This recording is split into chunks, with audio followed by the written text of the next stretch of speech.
Sir, Rajeev ചന്ദ്രശേഖരും Kitex സാബുവും രാഷ്ട്രീയം ഉപേക്ഷിക്കുമെന്ന് തോന്നുന്നുണ്ടോ? ഉപേക്ഷിക്കാനുള്ള സാധ്യതയാണ് ഞാൻ കാണുന്നത്. അതിൽ ഏറ്റവും ഒന്നാമത്തെ പേരുകാരൻ നമുക്ക് ഓരോരുത്തരെയും ഡിസ്കസ് ചെയ്യാൻ ആദ്യത്തെ രാജീവ് ചന്ദ്രശേഖരാണ്. ഇപ്പോൾ രാജീവ് ചന്ദ്രശേഖരന് നേമത്ത് ജയിക്കാൻ കഴിഞ്ഞില്ല എന്ന് വിചാരിക്കും. ജയിച്ചിട്ടുണ്ടെങ്കിൽ ഉറപ്പായിട്ടും അദ്ദേഹം രാഷ്ട്രീയത്തിലുണ്ടാവും. കാരണം MLA ആയിട്ട് എന്ത് ചെയ്യാം, പെർഫോം ചെയ്യാം. പക്ഷേ പെർഫോം ചെയ്താലും BJPക്ക് വലിയ നേട്ടമൊന്നും ഉണ്ടാവില്ല. കാരണം MLAയിൽ വലിയ വീറുറ്റ പോരാട്ടമൊന്നും നടത്താൻ അദ്ദേഹത്തെ കൊണ്ട് കഴിയില്ല. ഒരു MLA വെച്ചുകൊണ്ടൊന്നും ഒരു MLA വെച്ചുകൊണ്ട് മാത്രമല്ല, അദ്ദേഹത്തിന് അതിൻ്റെതായ ഒരു വാക്ചാതുര്യമൊന്നുമില്ല. അദ്ദേഹം പറഞ്ഞു വരുമ്പോഴത്തേക്കും പലപ്പോഴും തെറ്റും. മലയാളം അറിയില്ല. മുണ്ട് മടക്കി കുത്താനും അറിയാം എന്ന് പറഞ്ഞാൽ പുള്ളി PR ഏജൻസികൾ എഴുതി കൊടുത്ത് വായിച്ചപ്പോഴേക്കും മുണ്ട് കുത്താനും അറിയാമെന്നായിപ്പോയി. അപ്പോൾ അതുകൊണ്ടാണ് പ്രശ്നം. പിന്നെ രണ്ടാമത്തെ വിഷയം എന്ന് പറഞ്ഞത്, അദ്ദേഹം നേമത്തിൽ ജയിച്ചില്ല എന്ന് വിചാരിക്കും. ഓക്കെ, അതുപോലും പുള്ളിക്ക് പിടിച്ചിരിക്കാൻ പറ്റിയേക്കും. പക്ഷെ പ്രധാനപ്പെട്ട കാര്യം എന്ന് പറയുന്നത് BJPയുടെ വോട്ട് പെർസെൻറ്റേജ് താഴുകയാണ് എന്ന് വിചാരിക്കും. 0 സീറ്റുമാണെങ്കിൽ 0 സീറ്റുമാണെങ്കിൽ പിന്നെ പിടിച്ചു നിൽക്കാൻ വളരെ വളരെ ശ്രമകരമായിരിക്കും എന്നുള്ളതാണ്. കാരണം ഇത്തവണ രാജീവ് ചന്ദ്രശേഖർ ചോദിക്കുന്ന പോലെ തന്നെയുള്ള എല്ലാ സൗകര്യങ്ങളും BJP ചെയ്തു കൊടുക്കുകയും ഒരു ഫ്രീ ഹാൻഡ് അദ്ദേഹത്തിന് കൊടുക്കുകയും ചെയ്തിട്ടുണ്ട്. ആ ഫ്രീ ഹാൻഡ് കൊടുത്തപ്പോൾ തന്നെ അദ്ദേഹം പല ഏജൻസികളൊക്കെ വെച്ച് ജോലിയൊക്കെ ചെയ്തിട്ടുണ്ട്. പക്ഷേ ആ ഏജൻസികളുടെ ഒന്നും വർക്ക് കൃത്യമായില്ല എന്ന് വിചാരിക്കുന്ന ഒരാളാണ് ഞാൻ. അതുപോലെ തന്നെ അവരുടെ ഒരു സ്ട്രാറ്റജി, തന്ത്രങ്ങളൊക്കെ തന്നെ പാളി, അവരുടെ പ്രചരണം പോലും പാളി എന്ന് വിചാരിക്കുന്ന ഒരാളാണ് ഞാൻ. കാരണം വികസനം എന്ന് പറഞ്ഞുകൊണ്ട് ഒരു ബോർഡുകളൊക്കെ ഹോർഡിങ്ങൊക്കെ ഒരുപാട് വെച്ചെങ്കിലും ഒരു ഹോർഡിങ് പോലും ശ്രദ്ധിക്കപ്പെട്ടില്ല, ഒരു ഹോർഡിങ് പോലും ചർച്ചയായില്ല. ഒന്നാമത്തെ കാര്യം. മാറാത്തത് മാറുമെന്നുള്ളത്. രണ്ടാമത്തെ കാര്യം, മാറാത്തത് മാറുമെന്നുള്ളത് മാറാത്തത് മാറും എന്നുള്ളത് ചർച്ചയായി എന്ന് പറഞ്ഞാലും ഇത് BJPയുടെ അക്കൗണ്ടിൽ വലിയ ചർച്ചയൊന്നും ആയില്ല. LDF ശരിക്കും പറഞ്ഞാൽ എതിർ പ്രചരണം നടത്തിയതുകൊണ്ട് മാത്രമാണ് അത് നിന്നത്. BJP ഭരിക്കുന്ന സംസ്ഥാനങ്ങളിലേക്കൊക്കെ നോക്കാനാണ് പറയുന്നത്. ഡബിൾ എഞ്ചിൻ സർക്കാരാണെന്നാണ് പറയുന്നത്. അല്ല, അതൊക്കെ തന്നെ വലിയ സ്ട്രാറ്റജിക്കൽ മിസ്റ്റേക്ക് ആയിരുന്നു. കേരളം പോലൊരു രാഷ്ട്രീയ ഭൂമികയിൽ ഒരു പൊളിറ്റിക്സ് എന്ന് പറയുന്നത് ഇപ്പോൾ കർണാടകത്തിലോ അല്ലെങ്കിൽ മറ്റേതെങ്കിലും സംസ്ഥാനങ്ങളിൽ അദ്ദേഹം കണ്ടിട്ടുള്ളത് പോലെ ഒരു 3 മാസത്തെ അഫയർ അല്ല. അത് യഥാർത്ഥത്തിൽ യുവമോർച്ചയെ കൊണ്ടും മറ്റ് സംഘടനകളെ കൊണ്ടുമൊക്കെ തന്നെ ശബരിമലയുമായി ബന്ധപ്പെട്ടിട്ടുള്ള പ്രക്ഷോഭവും നിരവധി സമരങ്ങളും ഒക്കെ നടത്തേണ്ട ഒരു കാര്യമായിരുന്നു. അതിൽ നിന്നൊക്കെ അദ്ദേഹം വിട്ടു. പിന്നെ രണ്ടാമത്തെ കാര്യം എന്ന് പറയുന്നത്, അദ്ദേഹത്തെ സംബന്ധിച്ച് അദ്ദേഹം ഒരു ഹാർഡ് കോർ ബിസിനസ് പേഴ്സൺ ആണ്. അതുകൊണ്ട് തന്നെ അദ്ദേഹം ഒരു കേരള പൊളിറ്റിക്സ് ഒന്നും കൈകാര്യം ചെയ്യാൻ അദ്ദേഹം ഏബിൾ അല്ല എന്നുള്ളതാണ് എനിക്ക് തോന്നിയിട്ടുള്ളത്. അദ്ദേഹം യഥാർത്ഥത്തിൽ ഒരു കോർപ്പറേറ്റ് കമ്പനി കൈകാര്യം ചെയ്യുന്നത് പോലെയുള്ള മാർക്കറ്റിംഗ് സ്ട്രാറ്റജിയും അതുപോലെ തന്നെ പ്രവർത്തനങ്ങളും ഒക്കെയാണ് നടത്തിയത്. മിക്കവാറും എൻ്റെ ഒരു വിശ്വാസം എന്ന് പറയുന്നത് BJP 15% നിന്നുകൂടി താഴേക്ക് പോകുമെന്നുള്ളതാണ്. ലോക്സഭയിലേക്ക് കിട്ടിയ 19.7%, 38 ലക്ഷം വോട്ടുകളോ, ലോക്കൽ ബോഡിയിലേക്ക് കിട്ടിയിട്ടുള്ള 31.7% വോട്ടുകളോ, അല്ലെങ്കിൽ 31.7 ലക്ഷത്തോളം വോട്ടുകളോ, അല്ലെങ്കിൽ 14.7% വോട്ടുകളോ പോലും നിലനിർത്താൻ അദ്ദേഹത്തിന് കഴിയില്ല. ആ 2020 എന്ന് പറയുന്ന രാഷ്ട്രീയ പാർട്ടി ഉള്ളത് കൊണ്ട് പോലും കഴിയില്ല. അപ്പോൾ അങ്ങനെ കഴിയാത്തടത്തുകൊണ്ട് മിക്കവാറും രാജീവ് ചന്ദ്രശേഖരനെ ഇവിടുന്ന് മാറ്റിയിട്ടുണ്ടെങ്കിൽ പോലും നമ്മൾ അത്ഭുതപ്പെടേണ്ട. BJPയുടെ എക്കാലത്തെയും സ്ട്രാറ്റജി എന്ന് പറയുന്നത് കൃത്യമായിട്ട് ഒരു അസൈൻമെന്റ് ഏൽപ്പിക്കും. ആ അസൈൻമെന്റ് കൃത്യമായി ചെയ്താൽ അവിടെ നിലനിൽക്കാം. അല്ലെന്നുണ്ടെങ്കിൽ അൽഫോൺസ് കണ്ണന്താനത്തെയും മറ്റേ പല ആളുകളെയും, ഇപ്പൊ കുമ്മനം രാജശേഖരനെയും അതുപോലെ തന്നെ നമുക്കറിയാം കെ സുരേന്ദ്രനെയും കെ സുരേന്ദ്രനെ പിന്നെ കുറെ കൂടി ടൈം കൊടുത്തു. കാരണം അദ്ദേഹം കുറച്ചുകൂടി ഭംഗിയായിട്ട് വർക്ക് ചെയ്തു. PS ശ്രീധരൻ പിള്ളയും ഒക്കെ മാറ്റിയതുപോലെ പെട്ടെന്ന് തന്നെയുള്ള ഒരു മാറ്റം ഉണ്ടാകും എന്നുള്ളതാണ് ഏറ്റവും പ്രധാനപ്പെട്ട. BJPയുടെ സംസ്ഥാന പ്രസിഡന്റ് സ്ഥാനത്തേക്ക് വരുന്നത് ആർക്കാണെന്ന് ആർക്കും അറിയില്ല. ചിലപ്പോൾ ഇനിയിപ്പോ ശോഭാ സുരേന്ദ്രനായിരിക്കും. അല്ല, ശോഭാ സുരേന്ദ്രനൊന്നും ആകാനുള്ള സാധ്യതകളില്ല. പക്ഷെ ഞാൻ പറയുന്നത്, കാരണം ശോഭാ സുരേന്ദ്രനൊക്കെ ആയിട്ടുണ്ടെങ്കിൽ ഇവിടെ സംഘടനക്കകത്ത് കൂട്ടെഴുതി കിടക്കും. കാരണം ശോഭാ സുരേന്ദ്രൻ പറയാനായിട്ട് 30 ജില്ലാ പ്രസിഡന്റുമാരൊന്നും തീരുമാനിച്ച് അവരൊന്നും വർക്ക് ചെയ്യാൻ പോകുന്നില്ല. അപ്പോൾ അതൊക്കെ ഒരുപാട് വലിയ പ്രശ്നങ്ങളുണ്ട്. കാരണം കേരളത്തിൽ BJPക്ക് പറ്റിയ ഏറ്റവും വലിയ പ്രശ്നം എന്ന് പറയുന്നത്, അധികാരം കിട്ടുന്നതിന് മുമ്പേ അധികാരത്തിന്റെ സുഖങ്ങൾ കിട്ടിയ ഒരു പാർട്ടിയാണ് BJP. കാരണം എന്ന് വെച്ചാൽ കേന്ദ്രത്തിൽ അധികാരത്തിൽ വന്നു. അപ്പോൾ സ്വാഭാവികമായിട്ട് ഇവിടെ സാധാരണ ഒരു അഴിമതിയൊന്നും ഇല്ലാതെ പോയിട്ട് അധികാരത്തിൽ വന്നു കഴിയുമ്പോഴുള്ള അഴിമതി ഉണ്ടാവും. ഇവിടെ അതിനു മുമ്പ് തന്നെ അഴിമതിയായി. കാരണം വെച്ചാൽ എല്ലാ ചില്ലറ മേടിക്കാനും എല്ലാ കേന്ദ്ര ഗവൺമെന്റുമായി ബന്ധപ്പെട്ട പദ്ധതികൾ ആവിഷ്കരിക്കാനും അതിൽ കാശ് മേടിക്കാനും, പമ്പ് മുതൽ ഈ പറഞ്ഞ പോലെ മറ്റു പല പദ്ധതികളൊക്കെ കാശ് മേടിക്കാനും, മെഡിക്കൽ കോളേജിന് അംഗീകാരത്തിന് കാശ് മേടിക്കാനൊക്കെ ഇവർക്ക് കഴിഞ്ഞു. അപ്പോൾ അതുകൊണ്ട് തന്നെ ഇത്തരത്തിലുള്ള വലിയ പ്രതിസന്ധികളെ നേരിടുകയാണ്. യഥാർത്ഥത്തിൽ രാജീവ് ചന്ദ്രശേഖരനെ സംബന്ധിച്ചിടത്തോളം കൊടുത്തിട്ടുള്ള ഒരു മിഷൻ എത്രത്തോളം പൂർത്തിയാക്കും എന്നുള്ളതിനെ സംബന്ധിച്ചായിരിക്കും അദ്ദേഹത്തിന്റെ ഭാവി എന്ന് പറയുന്നത്. അല്ലെങ്കിൽ ഞാനിപ്പോൾ എഴുതി വെക്കുന്നു, അദ്ദേഹം കേന്ദ്രമന്ത്രി സ്ഥാനം പോയപ്പോൾ ഏതാണ്ട് രാഷ്ട്രീയം വിടുന്നു എന്നൊക്കെ പറഞ്ഞൊരു ചെറിയ കുറിപ്പിട്ടതാണ്. ഇനി യഥാർത്ഥത്തിൽ അത്തരത്തിലുള്ള ഒരു കുറിപ്പിടാനുള്ള ഒരു സൗകര്യമാണ് ഈ തെരഞ്ഞെടുപ്പ് ഒരുക്കും എന്നാണ് ഞാൻ വിചാരിക്കുന്നത്. അദ്ദേഹം BJPയിൽ തന്നെ ഒരുപാട് നേതാക്കളെ ഒതുക്കുന്നതായിട്ട് തോന്നിയിട്ടുണ്ട്. AN രാധാകൃഷ്ണനെ, MD രമേശിനെ. അതോടൊപ്പം തന്നെ അവർക്കൊന്നും ആ പണ്ടത്തെ ഒരു സ്വീകാര്യതയൊന്നും ഇപ്പം ഇല്ല. അതോടൊപ്പം തന്നെ മറ്റൊരു പല ഗ്രൂപ്പിനെയും അദ്ദേഹം വളർത്താനായിട്ട് ശ്രമിക്കുന്നതായിട്ട് തോന്നിയിട്ടുണ്ടോ? അനൂപ് ആന്റണിയെയും ഷോൺ ജോർജിനെയും ഒക്കെ. അതൊക്കെ അദ്ദേഹത്തെ നമുക്ക് കുറ്റമൊന്നും പറയാൻ പറ്റില്ല. കാരണം എന്ന് വെച്ചാൽ ഇവിടെയുള്ള പല പഴയ താപ്പാനകളും ഒക്കെ എങ്ങനെയാണ് വർക്ക് ചെയ്തുകൊണ്ടിരുന്നത് എന്നുള്ളത് കൃത്യമായിട്ട് അദ്ദേഹത്തിന് അറിയാം.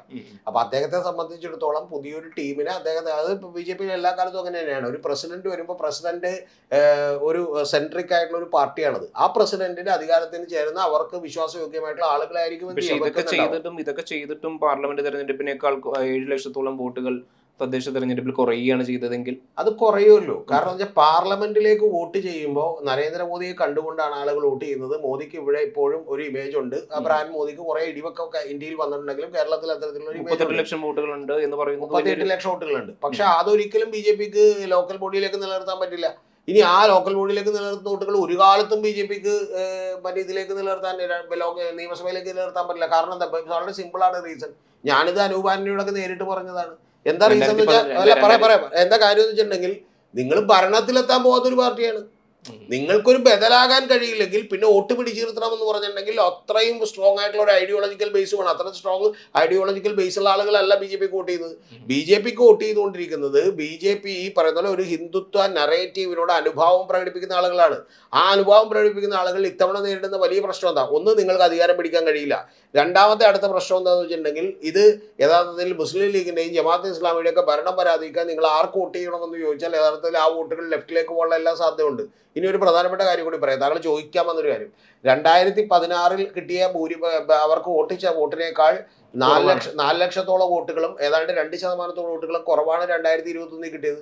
അതേപോലെ തന്നെ ഒരു സ്ഥിതിയിലേക്കാണ് എത്തുന്നത്. ഇനി അതെല്ലാം മറികടന്നുകൊണ്ട് വലിയ കരിസ്മയുള്ള ഒരു നേതാവ് പോലും ബി ജെ പിക്ക് ഇല്ല എന്നുള്ളതും ഒരു വാസ്തവമായിട്ടുള്ള ഒരു കാര്യമാണ്. പിന്നെ ബി ജെ പി നടത്തിയിട്ടുള്ള പദ്ധതികൾ, പ്രചരണങ്ങൾ, ഇതിലെല്ലാത്തിലും വലിയ പാളിച്ച സംഭവിച്ചു എന്ന് വിചാരിക്കുന്ന ഒരാളാണ് ഞാൻ. യഥാർത്ഥത്തിൽ കേരളത്തിൽ ഈ തെരഞ്ഞെടുപ്പിൽ ബി ജെ പി ആരും സീരിയസ് ആയിട്ട് പോലും കണ്ടിട്ടില്ല. കൂടാതെ ബി ജെ പിയുടെ സഖ്യകക്ഷിയായി പുതിയതായിട്ട് വന്നിട്ടുള്ള 2020 സാബുവും ജേക്കബും ഇതൊരു തമാശയായിട്ടാണ് കരുതിയേക്കുന്നത്. അല്ല, 30 മണ്ഡലങ്ങളിൽ ഒരു 10-30,000 വോട്ടില്ലേ ബി ജെ പിക്ക്? നമുക്ക് അങ്ങനെ എഴുതി തള്ളാൻ കഴിയൂ? സമ്പൂർണ്ണമായിട്ട് എഴുതി തള്ളാൻ കഴിയൂ?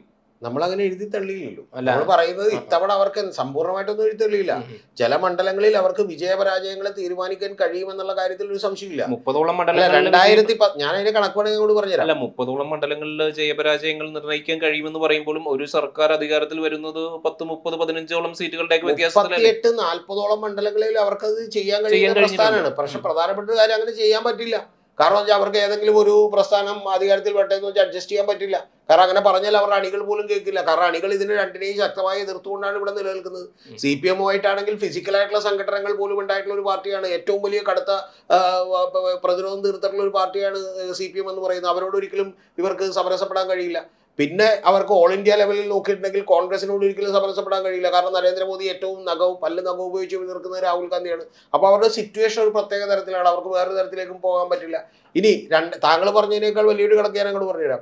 2016 ബി ജെ പി 20% കൂടുതൽ വോട്ട് പിടിച്ചിട്ടുള്ള 25ഓളം മണ്ഡലങ്ങളിൽ യഥാർത്ഥത്തിൽ മുഴുവൻ ജയിച്ചത് CPM ആണ്.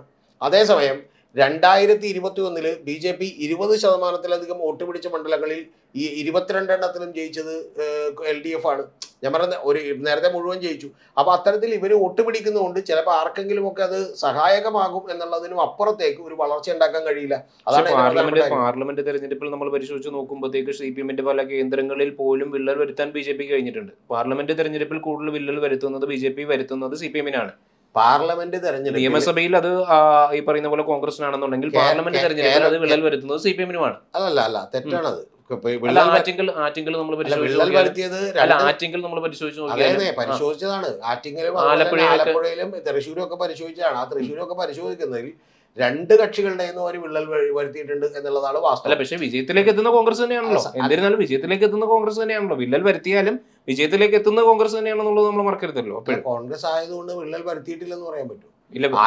ആലപ്പുഴയിലും യഥാർത്ഥത്തിൽ KC വേണുഗോപാൽ മത്സരിച്ചിട്ടും അവിടെ UDF-ന് വോട്ട് കുറഞ്ഞു. അതുപോലെ CPM-ന്റെ ആരിഫ് മത്സരിച്ചിട്ട് വോട്ട് കുറഞ്ഞു. ആറ്റിങ്ങലിലും അത് തന്നെയാണ് സംഭവിച്ചിട്ടുള്ളത്. കാരണം V ജോയിയും അതുപോലെ തന്നെ അടൂർ പ്രകാശും മത്സരിച്ചിട്ട് 2 പേർക്ക് വോട്ട് കുറയാണ് ചെയ്തിട്ടുള്ളത്. എന്നിട്ട് വലിയ ചെറിയ 1000-ൽ താഴെ വോട്ടുകൾക്കാണ് അവിടെ അടൂർ പ്രകാശ് ജയിച്ചിട്ടുള്ളത്.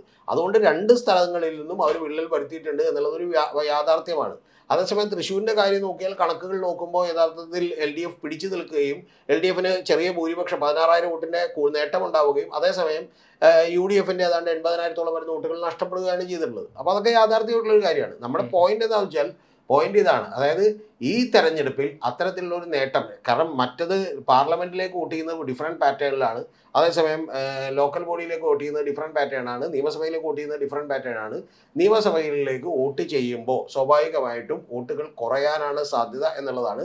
ഇതുവരെ ബി ജെ പി നേടിയിട്ടുള്ളത് 14% വോട്ടുകളാണ് 2016 നേടിയത്. ആ വോട്ടുകളിലേക്ക് പോലും ബി ജെ പി എത്തുമോ എന്നുള്ള കാര്യത്തിൽ എനിക്ക് സംശയമുണ്ട്. കാരണം മറ്റ് നിരവധി മണ്ഡലങ്ങളിൽ അവർ സീരിയസ് ആയിട്ടല്ല ഈ മത്സരത്തെ കണ്ടത് എന്ന് പറയുന്ന ഒരു കാര്യമുണ്ട്. അപ്പോൾ അതുകൊണ്ട് അത്തരം മണ്ഡലങ്ങളിലൊന്നും വലിയ വിജയം ഉണ്ടാക്കാനൊന്നും അവർക്ക് കഴിയില്ല. അല്ല, സ്വാഭാവികമായിട്ടും ഈ ഒരു ബി ജെ പിയുടെ ഒരു വളർച്ച എന്ന് പറയുന്നത് ഏതെങ്കിലും ഒരു പാർട്ടിയെ തകർക്കില്ലേ സ്വാഭാവികമായിട്ട്? കോൺഗ്രസിനെയോ സി പി എമ്മിനെയോ ഇപ്പോൾ എക്സിസ്റ്റ് ചെയ്യുന്ന ഒരു പാർട്ടിയുടെ വോട്ട് സ്ട്രക്ചറിനെ തകർക്കാനായിട്ട് സഹായിക്കും എന്ന് തോന്നുന്നുണ്ടോ? ഒരു ഇപ്പം നമ്മൾ തൃശ്ശൂർ എന്ന് പറയുന്ന ഒരു ജില്ല എടുത്തു വെച്ചിട്ടുണ്ടെങ്കിൽ, നേരത്തെ പാർലമെന്റ് തെരഞ്ഞെടുപ്പിലേക്ക് മത്സരിക്കണമെങ്കിൽ അവിടെ പി സി ചാക്കോ ഒക്കെ മത്സരിച്ച് ജയിക്കുമ്പോൾ 44-45% വോട്ടുകൾ കോൺഗ്രസിന് ഉണ്ടായിരുന്നു. ഇപ്പോൾ യഥാർത്ഥത്തിൽ അവിടെ 38% വോട്ടുകൾ പിടിച്ചാൽ പോലും ഒരാൾക്ക് ജയിക്കാം. ഇപ്പൊ സുരേഷ് ഗോപി 44% വോട്ട് പിടിച്ചാണ് 38%. കാരണം അതെന്ന് പറഞ്ഞിട്ടുണ്ടെങ്കിൽ ഏതാണ്ട് ഒരു ത്രികോണ മത്സരത്തിലേക്ക് കൃത്യമായിട്ട് ആളുകൾ വരുന്നതിന്റെ ലക്ഷണമാണ്. അതിന്റെ അർത്ഥം ഏതെങ്കിലും ഒരു പാർട്ടി ഇല്ലാതാക്കുന്നു, ഉടനെ തന്നെ ഇല്ലാതാകുന്നു എന്നുള്ളതല്ല. പക്ഷെ ഗ്രാജുവലി താങ്കൾ പറയുന്ന പോലെ ഏതെങ്കിലും ഒരു പാർട്ടി ഇല്ലാതാകാനുള്ള സാധ്യതകളുണ്ട്. നമുക്ക് ഉറപ്പിച്ചൊന്നും പറയാൻ പറ്റില്ല. കാരണം എന്ന് വെച്ചാൽ ഈ ഇന്ത്യയിലെ മറ്റ് സ്റ്റേറ്റുകളിലൊക്കെ 3-4 പാർട്ടികൾ ഒരേപോലെ നിൽക്കുന്ന അവസ്ഥകളൊക്കെ ഉണ്ട്. അപ്പൊ അത്തരത്തിലുള്ള അവസ്ഥകളിൽ കുറെ കാലം കേരളത്തിലുമൊക്കെ നിന്നേക്കാം എന്ന് പറയുന്ന ഒരു കാര്യമുണ്ട്. പക്ഷെ പ്രധാനപ്പെട്ട ഒരു കാര്യം, നിയമസഭകളിലേക്കുള്ള പെർഫോമൻസിൽ ഒരു കാരണവശാലും ഈ പറയുന്ന ഒരു മുന്നേറ്റം ഉണ്ടാക്കാൻ ബി ജെ പിക്ക് സാധിക്കുമെന്ന് ഞാൻ വിചാരിക്കുന്നില്ല. സംഭൂജിരായി മടങ്ങിയാൽ മിക്കവാറും ഈ പറയുന്ന പോലെ ഇവിടുന്ന് വെട്ടിയും എടുത്ത് രാജീവ് ചന്ദ്രശേഖരനോട് പോവാം. ഇനി നമ്മൾ ചർച്ച ചെയ്യാത്തൊരു വിഷയമുള്ളത് കിറ്റക് സാബുവിൻ്റെയാണ്. കിറ്റക് സാബുവിനെ സംബന്ധിച്ചോളം ഞാൻ വിചാരിക്കുന്ന ഒരു കാര്യം, അദ്ദേഹത്തിന് ഈ രാഷ്ട്രീയം ഏതാണ്ട് മടുത്തിരിക്കുന്നു. കാരണം ഈ പാർട്ടി കൊണ്ടുനടക്കണമെങ്കിൽ വലിയ ചിലവുണ്ട്. അതിൻ്റെ പുറകെയൊക്കെ നിൽക്കാനുള്ള സമയം സത്യത്തിൽ അദ്ദേഹത്തിനില്ല. വലിയ തോതിൽ ബിസിനസ് ചെയ്യുന്ന ഒരാളാണ്.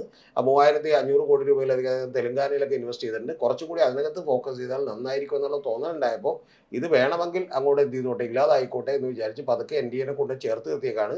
എൻ ഡി ആകുമ്പോൾ ഒരു ഗുണവും കൂടിയുണ്ട്, ബി ജെ പി പതുക്കെ ഇവരുടെ വോട്ടുകൾ കൂടി വിഴുങ്ങിക്കോളും. എന്ന് പറഞ്ഞാൽ ബി ഡി ജെ എസിന് ആദ്യം 4% വോട്ടുണ്ടായിരുന്നു, ഇപ്പോൾ 1% എന്ന് പറയുന്ന പോലെ ഇവരുടെ വോട്ടുകൾ കൂടി അവരങ്ങോട്ട് വിഴുങ്ങിക്കോളും. മിക്കവാറും ആ വിഴുങ്ങൽ പോലും നടക്കില്ല. കാരണം അവർ മിക്കവാറും ചിഹ്ന ഭിന്നമായി മറ്റു പാർട്ടികളിലേക്കൊക്കെ തിരികെ പോകും. ഇതാണ് സംഭവിക്കാനുള്ളത്. അപ്പോൾ ഇവർക്ക് രണ്ടുപേർക്കും മിക്കവാറും ഈ റിസൾട്ടോടുകൂടി ഗുഡ് ബൈ പറയാനുള്ള ഒരു ചാൻസ് ആയിരിക്കും